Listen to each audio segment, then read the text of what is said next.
India एक ऐसा देश जो हमेशा से लैंड ऑफ स्टार्स रहा है। अब चाहे वो राजेश खन्ना साहब हो, जिन्हें इंडिया का पहला सुपरस्टार भी बोला जाता है, या फिर अमिताभ बच्चन, जिनका नाम लिए बगैर इस इंडियन सिनेमा का इतिहास अधूरा है। लेकिन आज के इस सोशल मीडिया के दौर में, जहां अटेंशन स्पैन बहुत कम और इमोशंस ज्यादा हाई हैं, जहां हर दिन कोई ना कोई सोशल मीडिया सेंसेशन आपके सामने निकल कर आता रहता है, एक ऐसा नाम जो कि इंडियन सिनेमा में ही नहीं बल्कि इंटरनेशनल लेवल पर भी रिकॉग्नाइज और एक्नॉलेज किया जाता है, और जिसके नाम से ही मूवीज के बजट और बॉक्स ऑफिस कलेक्शंस दोनों ही बढ़ जाते हैं। बात कर रहा हूं आपके, मेरे, हम सब के डार्लिंग प्रभास के बारे में, जो कि एक ऐसा चेहरा है जो आज की इस 21st सेंचुरी में इंडियन सिनेमा के साथ रेजोनेट किया जाता है। और इसीलिए आज की इस वीडियो में हम बात करने वाले हैं on why Prabhas is the biggest superstar of this generation. तो without further ado, let's get started.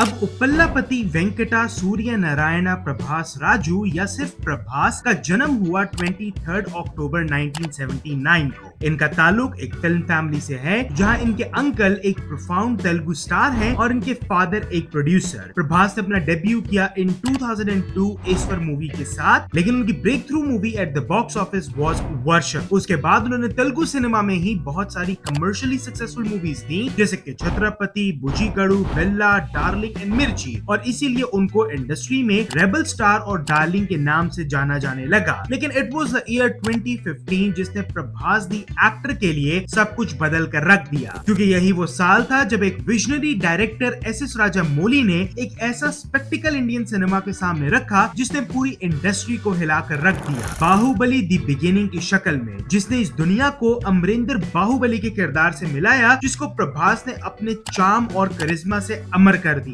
ये फिल्म सिर्फ एक ब्लॉकबस्टर नहीं थी बल्कि एक कल्चरल फिनोमिनन भी थी, और सबकी जुबान पर बस एक ही सवाल था कि आखिर कटप्पा ने बाहुबली को क्यों मारा। और फिर जब 2017 में बाहुबली दी कंक्लूजन आई, तो उस फिल्म ने प्रभास के स्टारडम को इतना बड़ा बना दिया कि वो किसी किस्म की बाउंड्रीज का मोहताज ना रहा, और प्रभास एक रीजनल स्टार से उठकर एक ग्लोबल स्टार बन गए। और प्रभास की इस कामयाबी ने प्रभास को उस मकाम पर पहुंचा दिया जो इंडियन सिनेमा में बहुत कम लोग हासिल कर पाते हैं।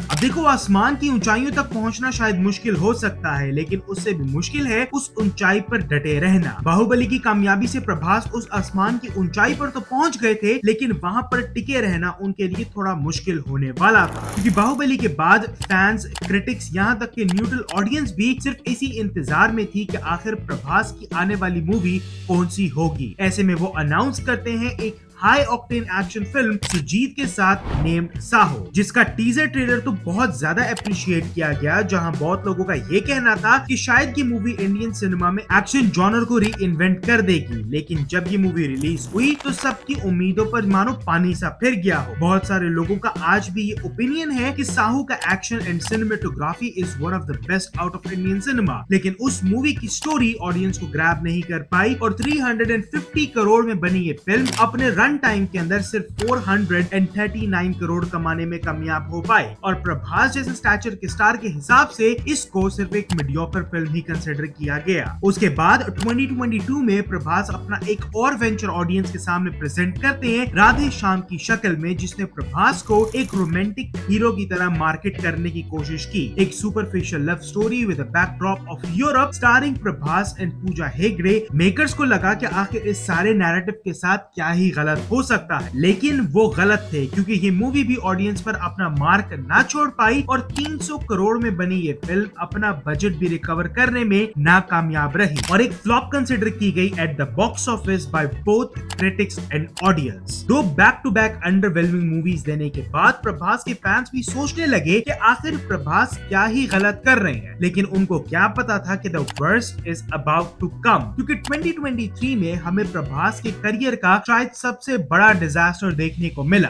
आदि पुरुष की शक्ल में। जब ये मूवी अनाउंस हुई तो उस वक्त सबको लग रहा था कि ये मूवी प्रभास को उनके प्राइम फॉर्म में वापस लाकर खड़ा कर देगी। रामायण की स्टोरी का backdrop, Prabhas as lord Ram and Om Raut जैसे डायरेक्टर जिन्होंने इससे पहले तानाजी जैसी ब्लॉकबस्टर मूवी दी थी और 600 करोड़ का ह्यूमंगस बजट। ऑन पेपर इस मूवी के लिए हर चीज ब्लॉकबस्टर ही चिल्ला रही थी, बट टू एवरीवन सरप्राइज ये मूवी इंडियन सिनेमा की सबसे बड़ी फ्लॉप निकलकर सामने आई। रामायण के किरदारों का गलत प्रदर्शन, बुरे वीएफएक्स और उससे भी बढ़कर प्रभास का लॉर्ड राम के किरदार में सूट न करना रीजन बने बिहाइंड द डिबाकल ऑफ आदि पुरुष। और उसके बाद हर किसी का कहना था कि प्रभास इज फिनिश्ड। लेकिन यहाँ जिस चीज ने सबको चौंका डाला वो ये कि 3 बैक टू बैक फ्लॉप्स देने के बाद भी प्रभास के स्टारडम पर रत्ती बराबर फर्क नहीं पड़ा। उनका फैन बेस स्टेबल ही नहीं रहा बल्कि और ज्यादा ग्रो कर गया। जहाँ कुछ एक्टर्स को बैक टू बैक फ्लॉप्स देने के बाद इंडस्ट्री से ब्रेक लेना पड़ता है टू मेक अ कमबैक, वहीं प्रभास की 27 जून को एक और बिग बजट मूवी आ रही है कल की 2898 एडी की शक्ल में, जिसका बजट भी है अ वुपिंग 600 करोड़। जिससे पता चलता है कि ना प्रभास के फैंस का भरोसा उन पर कम हुआ है और ना ही प्रोड्यूसर्स का। लेकिन सवाल यहाँ ये खड़ा होता है कि what makes Prabhas a exception? आखिरकार ये सारे इंडस्ट्री के नॉर्म्स उन पर क्यों नहीं असर करते? आइए इसका जवाब जानने की कोशिश करते हैं।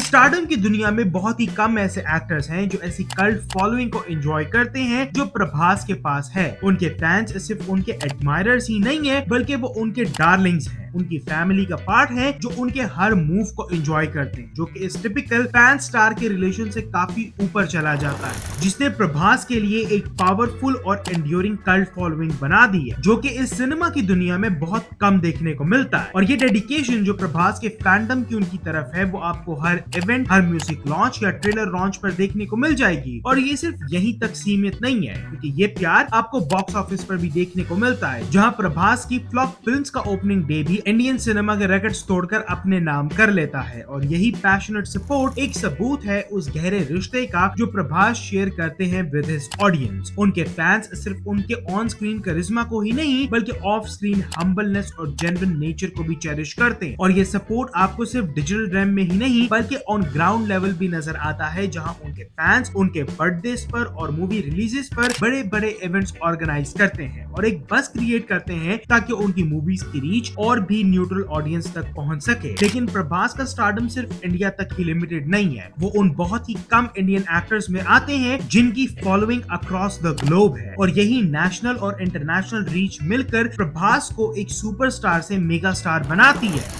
I don't think he knows how big he is.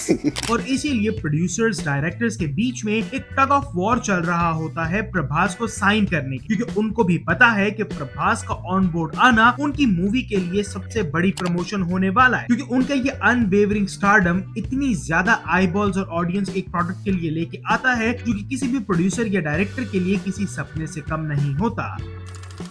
अब इस बात में कोई दो राय नहीं है कि प्रभास एक मेगा स्टार है, लेकिन उनका इम्पैक्ट इस बॉक्स ऑफिस नंबर्स और क्रिटिक्स से काफी बड़ा है। अब वो एक आइकन बन चुके हैं, एक ऐसा रोल मॉडल जो कि रीडिफाइन करता है of what it means to be a star in the Indian cinema. बहुत सारे लोगों के लिए प्रभास एक बहुत बड़े स्टार होंगे, बहुत सारे लोगों के लिए वो एक इंस्पिरेशन भी है, लेकिन उनका हम्बल नेचर और दूसरों के लिए प्यार उनको काफी अलग बनाता है। वो इंडस्ट्री में सबके साथ एक हेल्दी रिलेशन शेयर करते हैं और हर कोई इंडस्ट्री में सिर्फ डार्लिंग के ही गुण गाता रहता है। From Prabhas again, too much generosity. He fed me too much. I warned him. I said, Prabhas, if you feed me like this again, next time I'm not coming back to Hyderabad. और stardom की इन ऊंचाइयों पर पहुंचकर भी वो experiment करने से नहीं कतराते। और इसीलिए मैं पर्सनली भी प्रभास की काफी रिस्पेक्ट करता हूं, क्योंकि उनका हर प्रोजेक्ट उनके पिछले प्रोजेक्ट से अलग होता है और कुछ नया ऑफर करता है। साहो, राधे श्याम, आदि पुरुष बेशक ये प्रोजेक्ट्स बॉक्स ऑफिस पर नहीं चले, लेकिन अगर तुम ऑन पेपर देखो तो इन प्रोजेक्ट्स में कुछ ना कुछ डिफरेंट पाया जाता है, लेकिन इन प्रोजेक्ट्स को बस up to the mark execute नहीं किया गया। और अगर अभी करंट सिनेरियोस की बात करूं तो प्रभास अभी तक 1500 करोड़ वर्थ मूवीज को साइन कर चुके हैं, जो कि किसी भी इंडियन एक्टर से ज्यादा है। तो यहाँ सवाल ये उठता है कि क्या प्रभास इस जनरेशन के सबसे बड़े स्टार हैं? तो कुछ लोग इस बात पर आर्ग्यू कर सकते हैं, लेकिन इस कभी ना रुकने वाली फैन बेस,